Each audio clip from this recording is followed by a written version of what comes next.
Chapter 7 in The Treasure of Pelican Cove. Back in the game. That night, Blackie slept inside for the first time. He lay beside Jimmy's bed. Before Jimmy went to sleep, he leaned over to pat Blackie's head. "Nobody's going to get you, Blackie," he said. "Don't you worry." The dog licked Jimmy's hand. Then he curled up on the rug and gave a gusty sigh. In a few minutes, they were both asleep, Jimmy's hand still touching the dog. When dawn came, the dog yawned. He stood up and stretched. Then he padded out of the room and down the stairs. Jimmy awoke later. He turned over to look for Blackie, but the dog was gone. Jimmy tossed back the covers and hurried downstairs. Granny was in the kitchen. "Blackie's gone," Jimmy said, near tears. "Land's sakes, son," Granny said. She comforted the boy. "He's used to getting up early in the morning. I let him out myself." Jimmy opened the back door. He saw Blackie streaking across the lawn after a squirrel. The dog chased the squirrel up a tree. Then he sat at the foot of the tree. The squirrel chattered back at him from a safe distance. "Blackie will be watching that tree for an hour," Granny spoke from behind Jimmy's shoulder. "Plenty of time for you to eat your breakfast." "Why does he chase squirrels?" Jimmy asked. "No cats around here," Granny replied. "The poor animal has to do something for exercise when you aren't here." Jimmy grinned. "I'm sure glad you have Blackie. Elizabeth Ann helps you, and Paul helps Hiram. I take care of Blackie." "That you do, son," Granny said. She wiped her hands on her apron. "Now let's get those sleepy heads out of bed." By the time everyone had dressed and appeared for breakfast, Granny was ready. The table was set for 5. Pancakes and eggs and bacon brought them eagerly to the table. While eating, they made plans for the day. "Are the diggers still out there?" Elizabeth Ann asked. "Since before dawn," Granny replied. "Still hard at it." "They're wasting their time," Hiram said, chuckling. "Why?" Paul asked. He set his glass of milk down carefully. "They might just find it." "Nope." Hiram's eyes twinkled. "They won't. But Blackie might." "How could Blackie?" Paul hesitated. "Oh, because of what Jake said yesterday." "Blackie found it," Jimmy agreed, "and he knows where it is."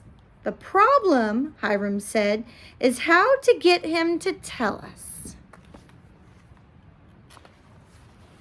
"We can follow him around," Elizabeth Ann suggested. "Sooner or later, he'll go back to the same spot." "I think Jake has the same idea," Hiram said. "No, it has to look like no one is following him." "So how can we follow him without following him?" Jimmy was puzzled. "We can't, but you can," Hiram said. The children looked at him in surprise. "Jimmy has been playing with Blackie ever since he arrived," Hiram said. Everybody around here has seen them playing in the summertime. They expect to see them together." "True," Granny said dryly. "But what about Jimmy? Aren't you putting him into some danger?" "Well," Hiram replied, "it's like you said.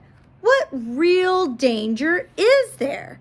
But just in case, we can put a bug on him." Jimmy's eyebrows shot up. "A bug?" "And Electric bug? Like in detective stories? Right, Jimmy, Hiram said, warming up to his subject. Maybe we could use two, a locator on Blackie and a listening bug on you. Then, if we lost one, we would have the other. Granny tried not to laugh, but her eyes were twinkling. Hiram, she said, you're as bad as the children. You've been reading too many detective stories. Oh, Gran, Elizabeth Ann said, it would be fun. Yes, Granny, let us. Paul and Jimmy were in complete agreement. Granny threw up her hands. All right, she said, but if this gets out of hand, you have to stop. I have a responsibility to your parents. I'll be right with them, Hiram said solemnly, every step of the way. I'll bet you will, Granny said with amusement.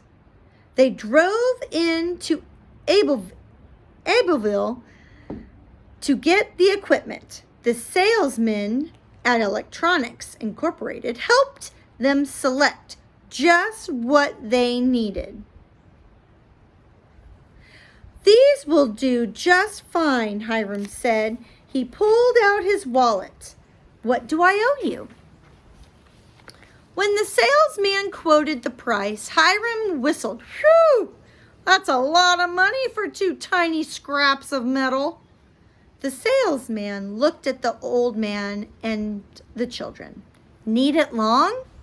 About a week should do it, Hiram said. How about a rental? Rental? Sure, the salesman beamed. Don't do much of a turnover in surveillance equipment. I'll rent the bugs to you for 1 week. Bring them back in good condition and everything's A-OK. The smile returned to Hiram's face. That's great. We'll do it. You guys setting up a detective agency? He asked, grinning at them. Hiram shook his head. Nothing like that, he replied. Just a little fishing job. Well, you let me know what kind of fish you reel in with that baby, the salesman said. Just bring them back in good condition if you expect a refund. Okay, kiddos, Hiram chuckled as they piled into the pickup. We're back in the game.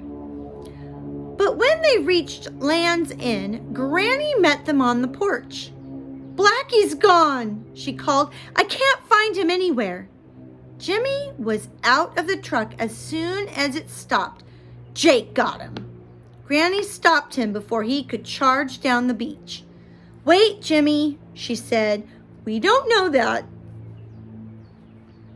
Jimmy's face was white under his freckles, and his eyes were stormy. You know he did, and I'll get him if he hurt Blackie.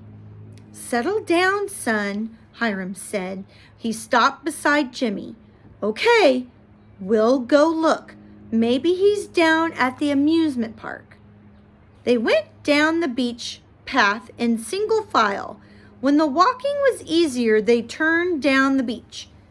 See, Jimmy, Hiram said. He pointed at tracks on the wet sand. He went this way. He's probably on his rounds. Elizabeth Ann ran ahead. Hey, look! Jimmy ran to catch up with her. Near one of the holes, boot tracks merged with the paw prints. Beyond that, the paw prints walked alongside the boot tracks.